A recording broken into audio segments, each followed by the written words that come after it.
First ever factory outlet Mukunda jewellery KPHP Kothapet Khammam Somajiguda Hanamkonda. నమస్కారం. మాఘపురాణం 13వ రోజు పారాయణలోకి వచ్చాం. ముందు అధ్యాయంలో పరమేశ్వరుని గురించి, ప్రయాగ స్నాన మహాత్మ్యాన్ని గురించి తెలుసుకున్నాం.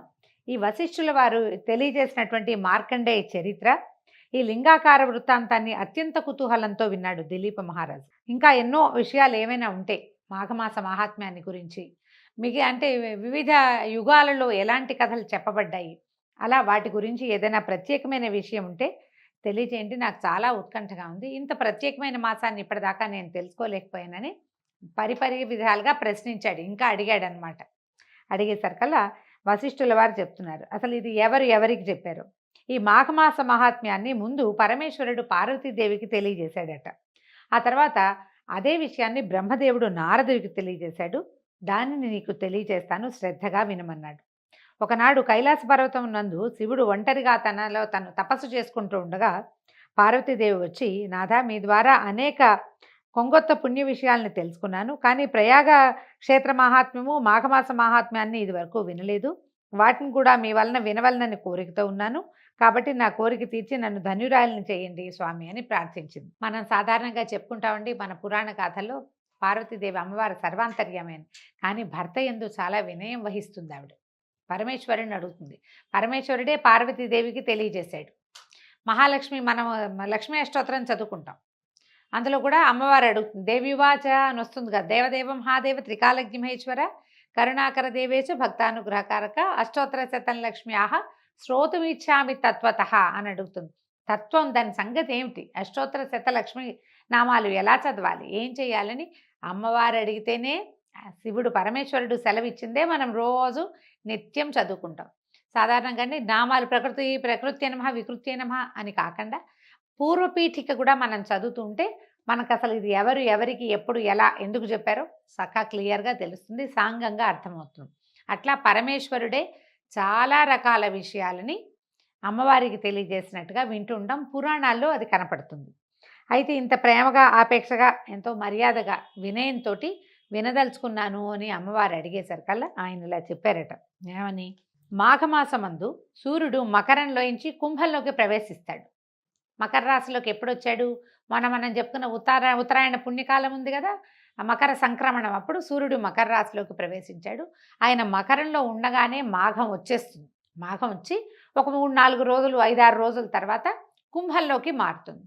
ఇట్లా సూర్యుడు మకరంలో ఉండగా వచ్చినటువంటి ఈ మాఘమాసంలో ప్రతివారు వయోవివక్ష లేకుండా ప్రాతకాలాన్నే లేచి కాలకృత్యాలు తీర్చుకొని నదిలో స్నానం చేసి విష్ణు పూజ చేయాలి, దాన ధర్మాది సకృత్యములను చేయాలి. అట్లు చేసినచో సకల పాపముల నుండి విముక్తులగుటయే కాక మరణానంతర సుఖమును అంటే మోక్షమును పొందగలరు.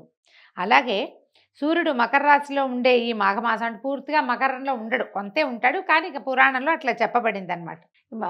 మాఘమాసం అందు ప్రయాగ క్షేత్రమందు ఏ మనుజుడు నదీ స్నానం చేస్తాడో అట్టివాడు వైకుంఠమునకు పోయి సాలోక్య సుఖాన్ని పొందుతాడు, భగవంతునితో పాటు ఆ లోకంలో ఉంటాడనమాట. ఈ మాఘంలో నది, సముద్రము, చెరువు, బావి, ఎక్కడైనా సరే, అదే కాకుండా స్వగృహంలో అయినా సరే ప్రాతకాలంనే స్నానం చేసిన వారికి విశేష పుణ్యఫలం కలగటమే కాకుండా వారి సమస్త పాపాలు హరించుకుపోతాయి. విడవకుండా అంటే 2వ రోజు 3వ రోజు కూడా అట్లే స్నానం చేస్తే, అంటే ఇప్పుడు మొదటి రోజు చేసాము, ఇది పాడ్యమి నాడు మాఘమాసం వచ్చింది, మొదటి రోజు చేసాను చాలే అని మానేయకుండా 2వ రోజు 3వ రోజు కూడా వరుసగా స్నానం చేస్తే విష్ణులోకము, విష్ణు సందర్శనము కూడా దొరుకుతుందట. మాఘంలో ప్రయాగ క్షేత్రంలో త్రివేణి సంగ స్నానం చేసిన వారు జన్మరాహిత్యాన్ని కూడా పొందుతారు. వరుసగా 3 రోజులు అనమాట. తొలి రోజు, 2వ రోజు, 3వ రోజు అంటే పాడ్యమి ప్రతిపద్దినము నాడు, ద్వితీయ తృతీయుల యందు విధియ తదియల్లో కూడా ప్రయాగ క్షేత్రంలో త్రివేణి సంగమంలో స్నానం చేస్తే ఇక వాళ్ళకి మరు జన్మ లేదట, జన్మరాహిత్యాన్ని పొందుతారు. ఈ మాఘమాసంలో ఎలా చేయాలట? ఏ నీటి తావైనా సరే, నది, చెరువు, బావి, కాలువ లేదా గోష్పాదము మునిగేంత నీరున్న ప్రదేశమైన చిన్న కుండ్రంలో కూడా, చిన్న చెరువులు, దొరువులు ఉంటాయి, ఊళ్ళల్లో కనబడతాయి. ఇప్పుడు ఎక్కడున్నాయండి దొరువులు? అన్నీ బోర్లే కదా మనకుంది, పాతకాలం కాబట్టి చెప్తున్నారు అంతే. కొద్దిపాటి నీళ్ళ, ఇక్కడ ఎన్ని నీళ్ళున్నా ఇందులో స్నానం ఏమిటి అనుకోకూడదు. భూ సంబంధమైన జలాలన్నిట్లలో కూడా స్నానం మంచిదన్నమాట. నీరున్న అదే గోష్పాదము మునిగేంతటి నీళ్లున్న ప్రదేశంలో అయినా ప్రాతకాలంలోనే స్నానమాచరించి ఆదిత్యునకు అంటే సూర్యుడికి ప్రదానం చేసి శక్తి కొలది దాన ధర్మాలు చేయాలి. ఒట్టిగా స్నానం చేయటమే కాకుండా ప్రాతకాలంలో అప్పుడే ఉదయిస్తున్న రవిబింబాన్ని చూసి ఆయనకు ఒక దోసెడు నీళ్లు అర్ఘ్యం వదిలిపెడితే దానివల్ల అసలు వచ్చే ఫలితం అంతా ఇంత కాదుటండి. ఇప్పుడు దీనివల్ల పుణ్యం వస్తుంది, పునర్జన్మ ఉండదు, మోక్షం వస్తుంది, ఇవన్నీ వింటాం మనం. కానీ ప్రధానంగా వచ్చేది ఏంటో తెలుసా అండి? ఆ పొద్దున్నే ఉదయిస్తున్నటువంటి సూర్యబింబాన్ని పవిత్ర దృష్టితోటి కనుక చూస్తే, అంటే స్నానం చేసి సిద్ధంగా నమస్కార బుద్ధితోటి కనుక చూస్తే ఆరోగ్యం సిద్ధిస్తుంది. మనకు సాధారణ వాక్యాలు, మహావాక్యాలన్నిట్లలో ఇదొక వాక్యం.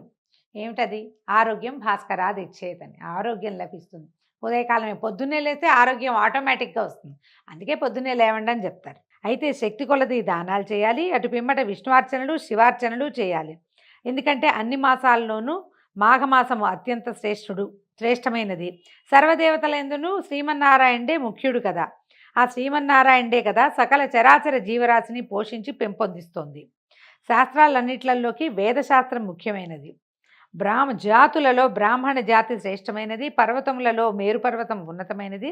అలాగే మాసాలన్నిట్లలో మాఘమాసము మిక్కిలి శ్రేష్టమైనది. ఇవన్నీ పురాణ గాథలండి, అంతమటికే తీసుకుందాం. అయితే మాఘమాసంలో చేసేటువంటి విష్ణు పూజలు, భజనలు, సంకీర్తనలు, దాన ధర్మాది సకృత్యములు విశేష ఫలితాన్ని ఇస్తాయి.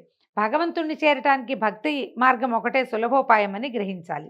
అత్యంత భక్తి శ్రద్ధలతో భగవంతుని సేవించినచో ఆ భగవంతుడే మన రక్షణను చూసుకుంటాడు, అన్నిటినీ అడగకుండానే సమకూరుస్తాడు. కాబట్టి ఈ పుణ్య మాఘమాసమందు సర్వులు భగవత్ సేవ ఎందు తరించాలి.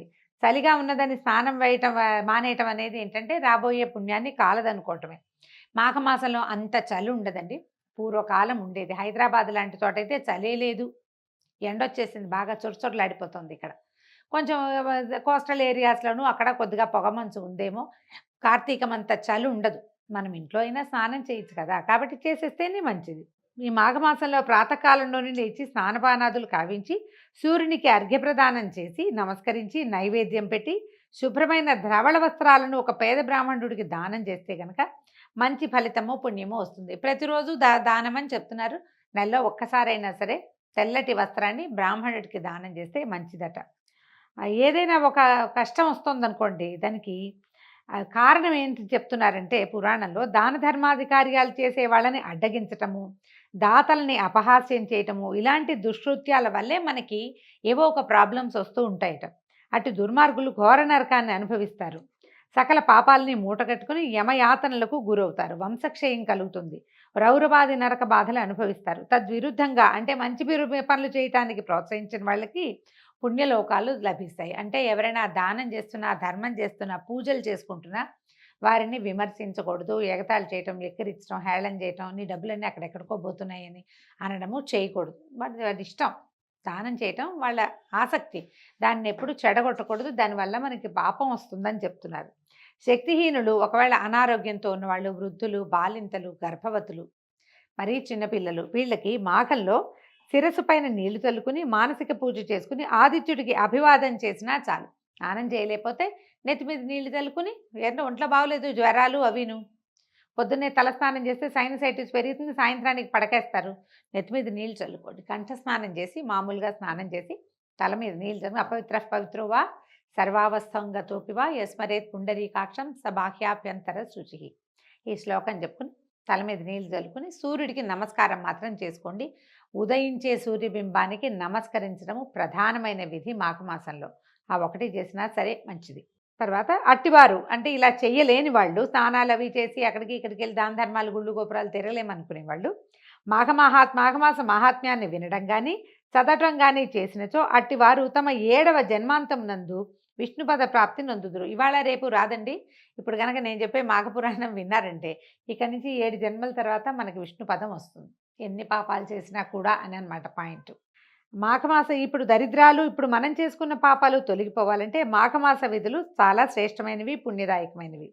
ఈ మాసంలో 30 రోజులు క్రమం తప్పకుండా పూజా పునస్కారాలు, దాన ధర్మాదులు, భజనలు, ఆలయ సందర్శనాలు, భగవంతుని పట్ల శ్రద్ధ ఆసక్తి ఉన్నట్లయితే 100 అశ్వమేధయాగాలు చేసినంత పుణ్యం లభిస్తుంది. బ్రాహ్మణులకు దక్షిణ తాంబూలాలిచ్చి సంతృప్తి పరిస్తే ఎనలేని పుణ్యాన్ని సంపాదించుకోగలుగుతారు. ఆ బ్రహ్మహత్యాది ఘోర పాపాలన్నీ నశించిపోతాయి. ఈ మాఘం మాసం నందు అన్ని రోజులు కడు నియమనిష్టలతో ఉంటే అతనికి రౌరవాది నరకాల నుంచి అతడే కాకుండా పితరులు కూడా, ఆయన తాత తండ్రులు కూడా అనేక నరకాల నుంచి విముక్తులగటమే కాకుండా గతించిన తన వారిని తాత తండ్రులను కూడా విముక్తుల్ని చేస్తాడు. మనకే కాకుండా మనకి రావు నరకాలు, మన తాత ముత్తాత ఏదైనా నరకబాధలు పడుతుంటే కనుక 7 ముందరి తరాలు కూడా తరింపబడతాయట.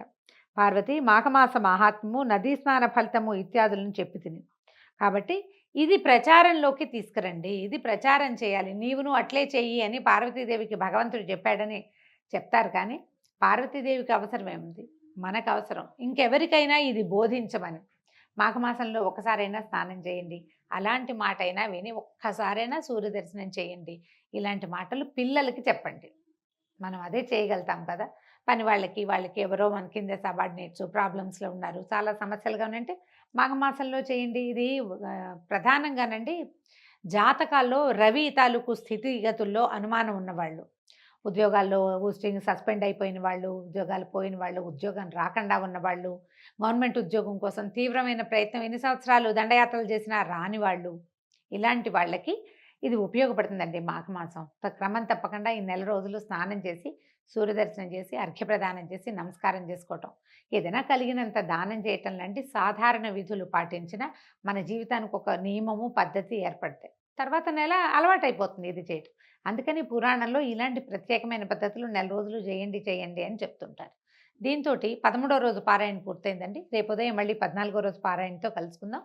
నమస్కారం.